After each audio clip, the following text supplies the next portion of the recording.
Welcome back, bookworms. This is Mrs. K. I'm glad you could join me. The witch and her cat are happily flying through the sky on a broomstick when the wind picks up and blows away the witch's hat, then her bow, and then her wand. Luckily, 3 helpful animals find the missing items, and all they want in return is a ride on her broom. But is there room on the broom for so many friends? And when disaster strikes, will they be able to save the witch from a hungry dragon? Let's enjoy the magic of reading as we read together Room on the Broom, written by Julia Donaldson and illustrated by Axel Scheffler.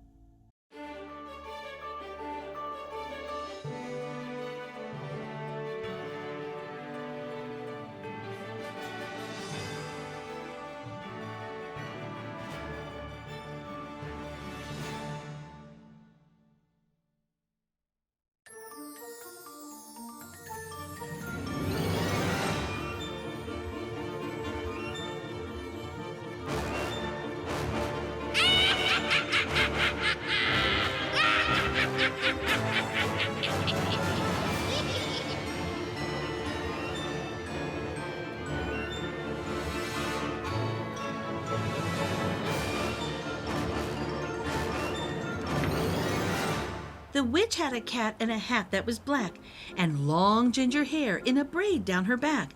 How the cat purred, and how the witch grinned, as they sat on their broomstick and flew through the wind. But how the witch wailed, and how the cat spat. When the wind blew so wildly, it blew off the hat. "Down!" cried the witch, and they flew to the ground. They searched for the hat, but no hat could be found. Then out of the bushes on thundering paws, there bounded a dog with a hat in his jaws. He dropped it politely, then eagerly said, as the witch pulled the hat firmly down on her head, "I am a dog as keen as can be. Is there room on the broom for a dog like me?" "Yes!" cried the witch, and the dog clambered on. The witch tapped the broomstick, and whoosh, they were gone.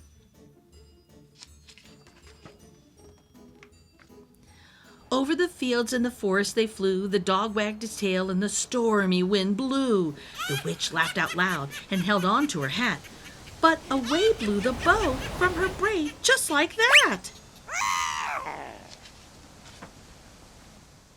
"Down!" cried the witch, and they flew to the ground.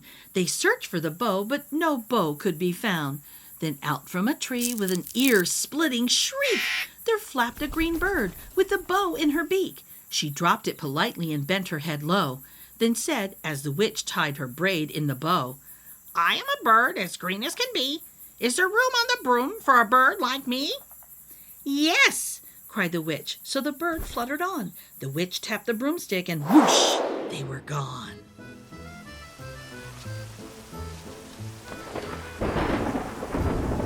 Over the reeds and the rivers they flew. The birds shrieked with glee, and the stormy wind blew. They shot through the sky to the back of beyond. The witch clutched her bow, but let go of her wand. "Down!" cried the witch, and they flew to the ground. They searched for the wand, but no wand could be found.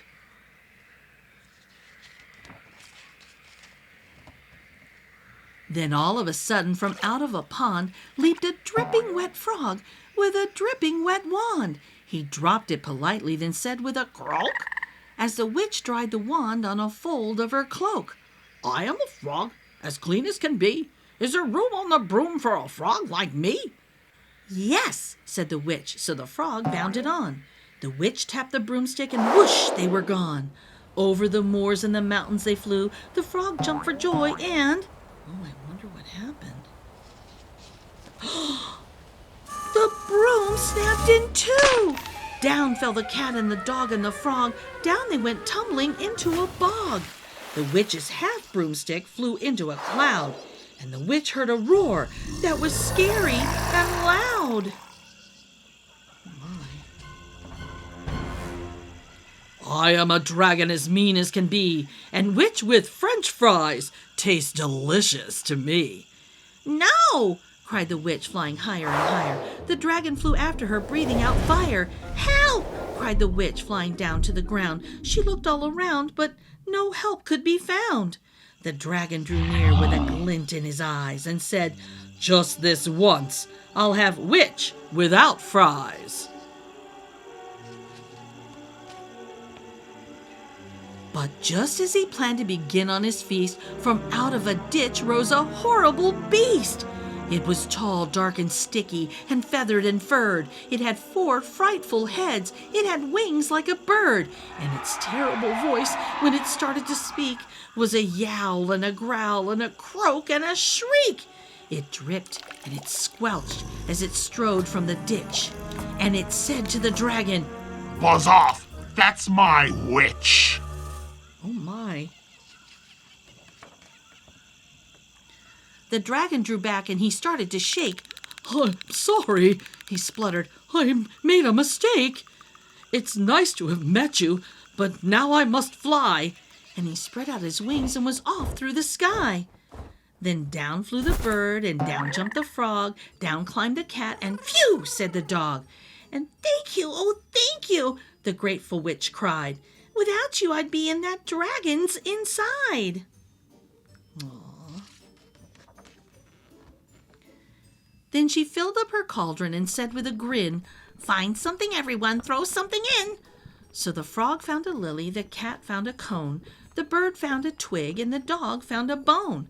They threw them all in, and the witch stirred them well. And while she was stirring, she muttered a spell. Iggity, ziggity, zaggity, zoom! Then out rose, I wonder what rose, a truly magnificent broom, with seats for the witch and the cat and the dog, a nest for the bird, and a pool for the frog. "Yes!" cried the witch, and they all clambered on. The witch tapped the broomstick, and whoosh! They were gone.